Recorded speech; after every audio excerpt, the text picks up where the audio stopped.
It's only in Nigeria a man wants to kill you to lead you. I say I don't want your leadership. You say you must want it. In Nigeria political space, leadership is by force. Don't lead me, I must lead you. Don't be my leader, I must be your leader. Okay, let me select my leader. No, I will snatch your ballot box. The 2 elections in Nigeria has proven only one thing. PVC is useless. This thing we are calling democracy in Nigeria, we should return it. Democracy is government of the people. You can express your will. This type of democracy, let's return it. The one we collected is duplicate. What we have is Agberocracy. Government of the Agbero, by the Agbero, for the Agbero. You stand to snatch ballot box and they shoot you, and the man you are snatching for, his child is abroad. The consolation I have is that anything that is not built on a right platform can't stand. Don't copy Nigerian politicians. What they have taught you is that honesty doesn't pay. Don't copy them. Free and fair life does not yield result. Following due process has no reward. Everything you achieve in life is through violence. Being a trickster is being smart. Don't copy them.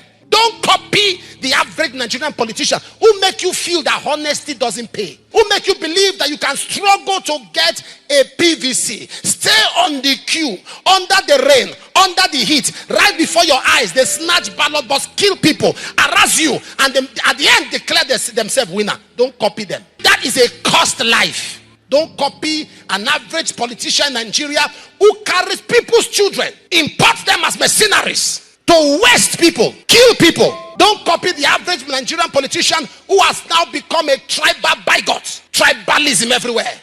Who is trying to divide Nigeria and saying Igbos are not Yoruba, Yorubas are not Igbo, forgetting that we are from one nation under God. Whether you are Igbo, whether you are Hausa, whether you are Yoruba, whether you are Efik, it doesn't matter. You are a Nigerian. There is no Yoruba passport. There's no Igbo passport. There's no Edo passport. There's no South passport. What we have is a Nigerian passport. You can stay anywhere, you can live anywhere, you can survive anywhere. There is no tax for the East or tax for the West. We are all taxpayers. So long you are a taxpayer, you are entitled to stay anywhere. As a young person, I know for the past 1 month what you have learned. You are shattered. Your hope is shattered. With all the first time the youth decided to struggle for something, and they took it from them. The youth should not give up. What you have learned is how not to copy old men. What you have learned is how illegal wealth is gotten. Hear me, Proverbs 20:21, an inheritance may be gotten hastily at the beginning, but the end shall not be blessed. Power you stole, you will lose. Barefaced, carrying box